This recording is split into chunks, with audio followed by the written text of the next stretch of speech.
1950년 6월 25일 새벽 4시 북한군은 선제 타격작전 계획에 따라 38도선 전 전선에 걸쳐 남침을 개시하였다. 소련제 탱크 T-34를 앞세운 북한군은 전쟁 발발 당일 개성과 동두천, 포천을 점령하였고, 서부전선에서는 파주, 문산을 거쳐, 중부전선에서는 동두천, 의정부를 거쳐 서울로 진격하였다. 하지만 국군은 전장 곳곳에서 북한군에 용감히 맞섰다. 북한군에 의한 서울 함락이 임박하자 이승만 정부는 서울을 탈출하였다. 대한민국이 북한의 남침을 물리치려면 그 정부와 대통령이 살아있어야 했다.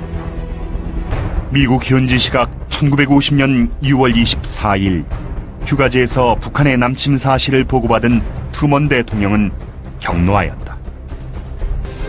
그는 유엔 안전보장이사회 소집을 지시했다.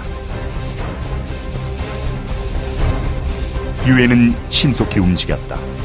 6월 25일 유엔 안보리는 북한의 남침을 침략 행위로 규정하고 38도선 이북으로 북한군의 퇴각을 요구했다. 북한이 이를 무시하자 이틀 후인 27일에는 유엔군의 파병을 결의했다. 이것은 대한민국이 유엔 결의로 태어난 국가였기 때문이다. 유엔에 의해 성립한 나라를 침략하는 것은 곧 유엔을 침략한 것과 마찬가지였다.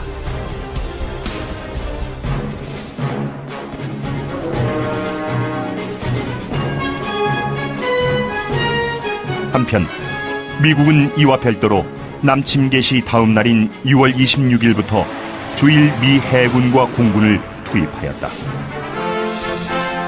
6월 29일엔 메가더 장군이 한강 남한 영등포에 와서 전선을 시찰하고 북한군의 남진을 저지할 방안을 모색하였다. 북한군에 밀려 후퇴한 국군과 유엔군은 8월 초에는 마침내 낙동강을 최후의 방어선으로 하기에 이르렀다. 대구로부터 남으로 마산까지 서남부 방어는 유엔군이, 대구로부터 동으로 포항까지는 국군이 방어를 맡았다. 국군과 유엔군은 8월 초에서 9월 중순까지 낙동강 전선에서 북한군과 혈전을 계속하였다.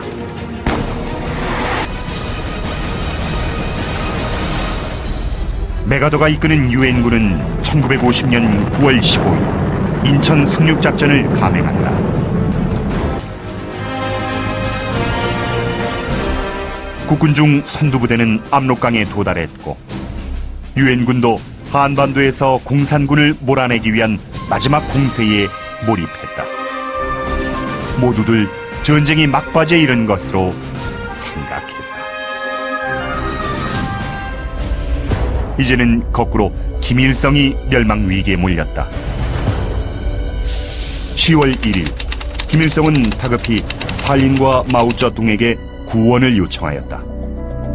마오쩌둥은 입술이 없으면 이가 시린 것처럼 북한이 망하면 중국이 위태로워진다고 하며 당초의 약속대로 군대를 보냈다.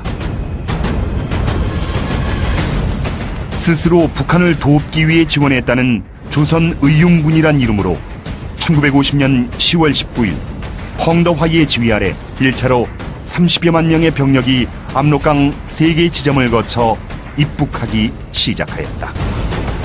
중공군은 일본군과 또 장제스의 국부군과 싸우면서 전투력이 강해진 군대였다.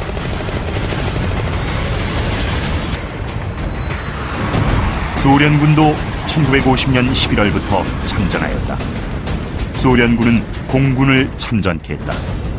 스탈린은 미국과의 확전 가능성을 우려하여 소련군 비행기를 중공 항공기인 것처럼 꾸몄고, 조종사는 중공군 복장에 중국어를 쓰도록 교육받았다. 중공군은 유엔군과 한국군이 북한 깊숙이 들어오기를 기다렸다가 11월 1일 평안북도 운산 일대에서 일제히 공격을 개시했다. 미처 대비하지 못한 유엔군은 큰 피해를 입었다. 평양을 거쳐 초산까지 진격한 국군이 중공군의 포위 공격을 받았고 운산 북방 구봉산에서도 중공군의 포위되었다. 동북방면의 유엔군도 엄청난 수의 중공군과 맞닥뜨렸다. 북한의 임시 수도 평안북도 강계를 점령하기 위해 함경남도 장진호로 진출했던 미 해병 1사단은 10배나 많은 중공군 7개 사단의 포위 공격을 받았다.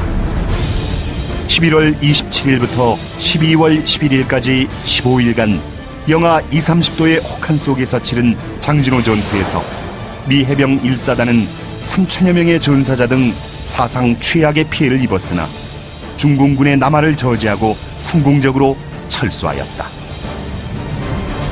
이미 남쪽의 원산 방면이 차단당했기 때문에 유엔군은 12월 23일까지 흥남에서 철수했다.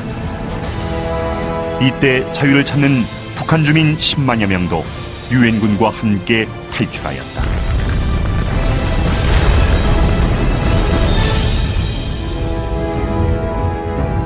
결국 1951년 일사후퇴로 서울을 중공군에 내주었다. 중공군은 경기도 평택까지 밀고 내려왔으나 다시 유엔군이 반격하였다. 유엔군은 1951년 3월 15일 중공군에게서 서울을 되찾았고 여세를 몰아 3월 말엔 38선을 회복하였다. 1951년 4, 5월 중공군의 춘계 공세 이후 양측 모두 무력으로 상대를 굴복시킬 수 없다는 것이 분명해졌다.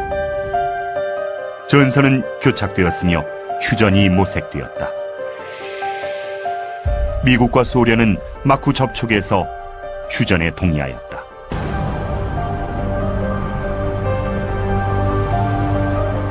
정전 협상의 가장 큰 쟁점은 남북 간 경계선과 포로 교환 문제였다.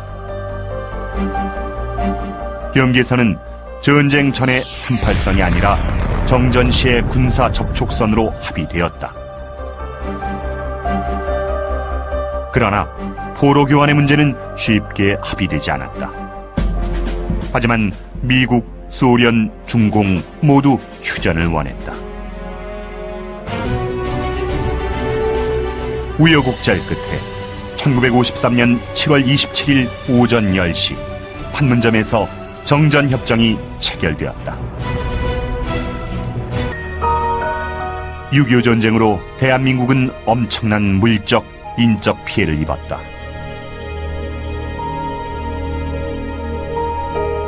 주택과 학교, 공공시설, 도로, 철도, 교량 등 기반시설과 공장 등 각종 산업시설이 파괴되었다.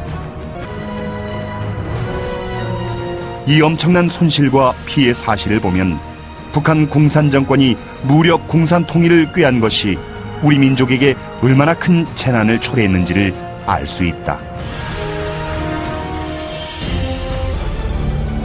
한미 상호 방위 조약으로 미군 2개 사단이 주둔하게 되었다.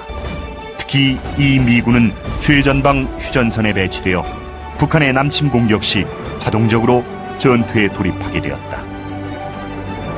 아울러 국군도 대폭 증강되었다. 전쟁 전 한국군은 10만 명 정도였으나 전쟁 후에는 70만 명으로까지 늘었다. 이로써 국군의 국방력이 크게 증강되었다. 대한민국은 유엔의 도움을 받아 북한의 침략을 물리칠 수 있었다. 유엔의 도움이 없었더라면 대한민국은 세계 지도에서 또 한민족의 역사에서 사라졌을 것이다. 하지만 그것만은 아니었다. 한 나라 국민이 자신을 지키려는 의지와 헌신이 없는데 외국군이 홀로 그 나라를 지킬 수는 없는 법이다. 대한민국 정부와 국군, 국민이 나라를 지키려는 강한 의지를 갖고 숭고한 헌신을 하였기에 대한민국이 살아남을 수 있었다.